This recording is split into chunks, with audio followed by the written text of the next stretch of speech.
On to some breaking developments coming right in. This is regarding the Pakistan election. Remember, there's been a lot of speculation, a lot of back and forth ever since the elections took place over who exactly will now take over the helm of affairs. Now, we do have more information coming in on that front regarding the negotiations. We're getting some inputs coming in from the country where sources to WION have been saying that Nawaz Sharif's PMLN has offered the Prime Minister's post to Bilawal Bhutto Zardari's PPP. You heard that right.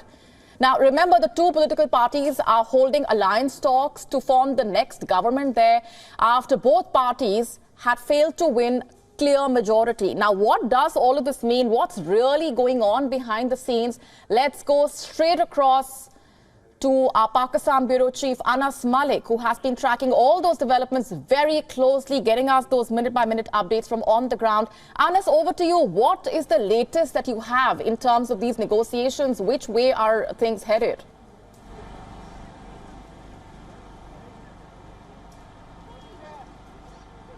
Well, Molly, these negotiations are ongoing and the Pakistan People's Party's Central Executive Committee is meeting in the house that is behind me, that is the Zardari House here in Islamabad, and they are deliberating on the PMLN's suggestions and offers.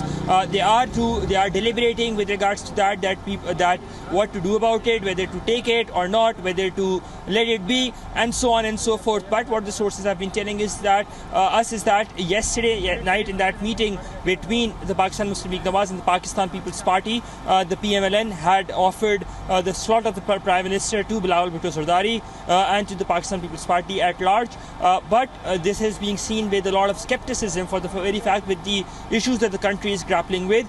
So in all likelihood, the Pakistan People's Party will not be taking up the PMLN's offer, but would rather be returning the favor back which the PMLN had done to them in 2010 by not being part of the government but still being part of the treasury benches, so that the government has its numbers. Molly? Right, Anas, very interesting developments. There's also the question of what all of this means for the PTI. Give us a better sense of what's happening within the PTI camp and what is their strategy looking like? What's their reaction to all of this?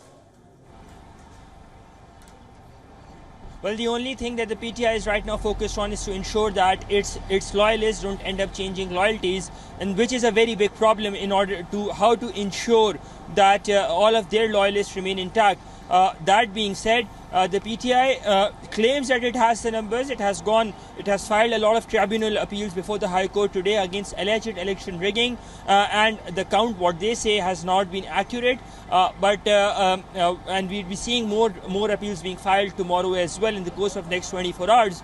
But the PTI strategy right now is to focus in-house on two things. First, to ensure that they have a suitable and an agreed-upon candidate for the post of the Chief Minister of Khyber Pakhtunkhwa, and of course to ensure that its loyalists don't end up switching loyalties. Molly?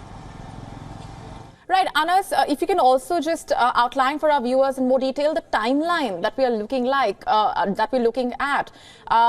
What is the time frame and how soon do we expect clarity on all of this?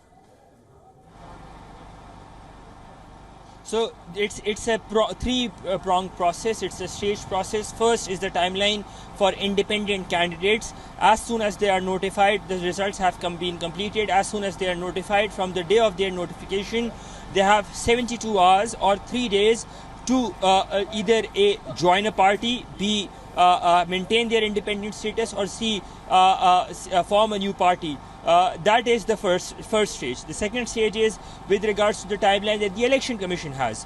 The Election Commission has exactly 14 days from the day of the election, that is from the 8th of February, from Thursday when the election happened, to announce all of the results. That is number 2. Number 3 is the timeline that the President of Pakistan has, which is a timeline of 21 days, where the President will have to convene a session of the new Constituent Assembly in a span of 21 days from the day of the election. So by virtue of that, 29th of February is the last date by when the President has to convene the session of the Assembly. Molly?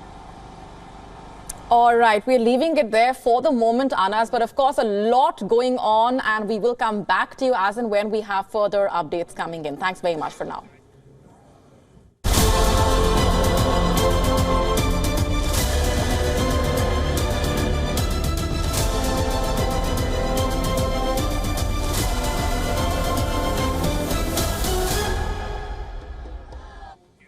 There we have it, a lot going on after tense voting happened in Pakistan last week. There is political wrangling, there are hectic parleys and unfettered protests taking place across the country, all at the same time. And the question remains, who will become the next Prime Minister of the country, and how will Pakistan form its next government? And these questions are being asked even though voting ended 3 days ago. And now it's looking like the country's second and third political blocs have agreed to form a pact. I'm talking about Nawaz Sharif-led PMLN and Bilawal Bhutto Zardari-led PPP. Very interesting development. And Sharif and Bhutto Zardari are holding alliance talks so that they can form the next government. In fact, they held a meeting on Sunday and agreed in principle to save the country from political instability. You heard that right. The PMLN and the PPP may not have the people's mandate, but it looks like Sharif and Bhutto Zardari are more than eager to split the spoils in Pakistan. You see, the citizens have delivered a stinging blow to Pakistan's military generals. Independent candidates linked with the former Prime Minister Imran Khan secured the most parliamentary seats in the election.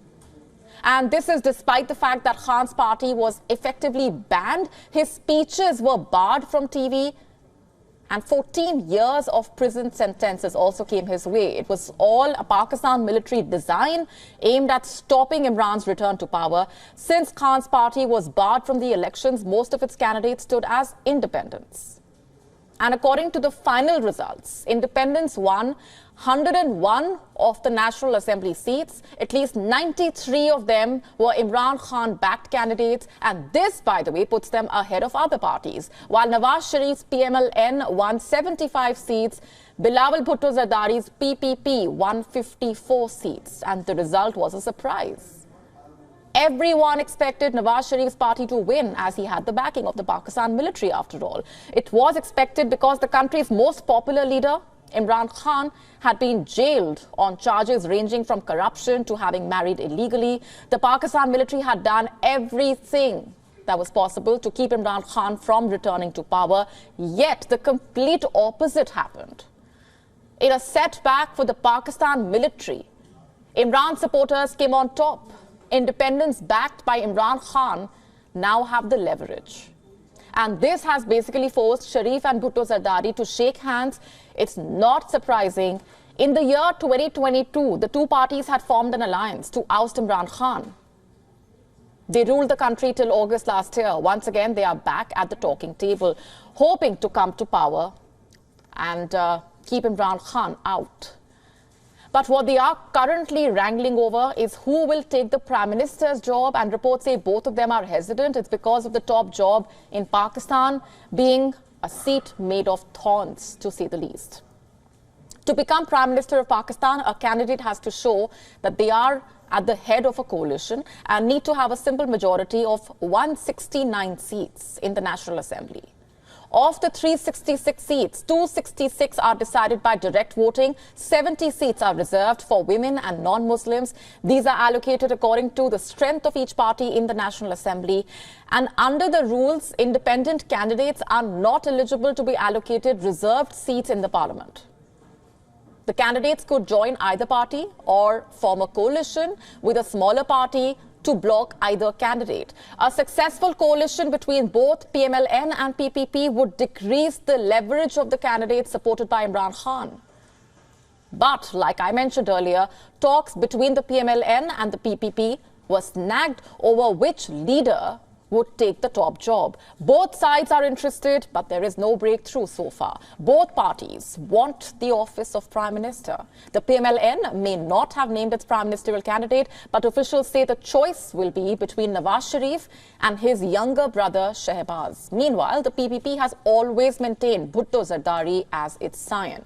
And if talks are successful in the PPP's favour, the 35-year-old former foreign minister would become Pakistan's youngest prime minister since his mother Benazir was in office. And that's a big if, because currently they cannot decide their PM choice soon enough. The squabbling is deepening concerns about the stability of this nuclear-armed country. Pakistan is already mired in an economic crisis, is battling a surge in militant violence. There are multiple crises. Meanwhile, Imran Khan's party, the PTI, has called for protests against the results. The PTI alleging they were rigged. On Sunday, the police blocked streets near the Electoral Commission building in Rawalpindi. They put up barbed wire and large trucks in order to block the protesters. For about 90 minutes, a crowd of a few hundred protesters chanted on the streets. And then the atmosphere turned violent. The cops resorted to firing several rounds of tear gas in order to disperse the crowd. According to Pakistani media, the results of at least 18 National Assembly seats were falsely changed by election officers.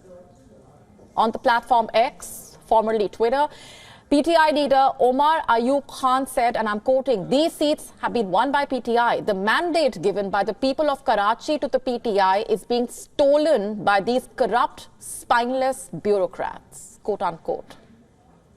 Pakistan courts have also been flooded with petitions. Candidates who lost the election have challenged the provisional results, raising rigging allegations. Independent candidates have also moved court with the same rigging allegations. And reports also say the number of rejected ballots was greater than the margin of victory in as many as 24 constituencies. In fact, a PTI-backed candidate from Lower Dir, Ubaidur Rahman, was declared the winner after a recount of votes on Monday. Earlier, Pakistan authorities had declared his opponent, Izzazul Mulk, as the winner in the constituency. So the big question remains, what lies ahead? Technically speaking, President Arif Alvi has to summon a fresh session of the new National Assembly, and this has to be done before February 29, as mandated by the Pakistan Constitution. The President must convene the House after the official announcement of election results or issuance of its notification within 21 days. The clock is ticking, but much of what lies ahead remains uncertain, to say the least. If Imran Khan-backed candidates succeed in forming a government, it will usher Pakistan into an unprecedented era, one in which the ruling party will be at odds with the military and its leader remains behind bars. But then again, who are we kidding? The chances of that happening are slim. WION now available in your country. Download the app now. Get all the updates on the move.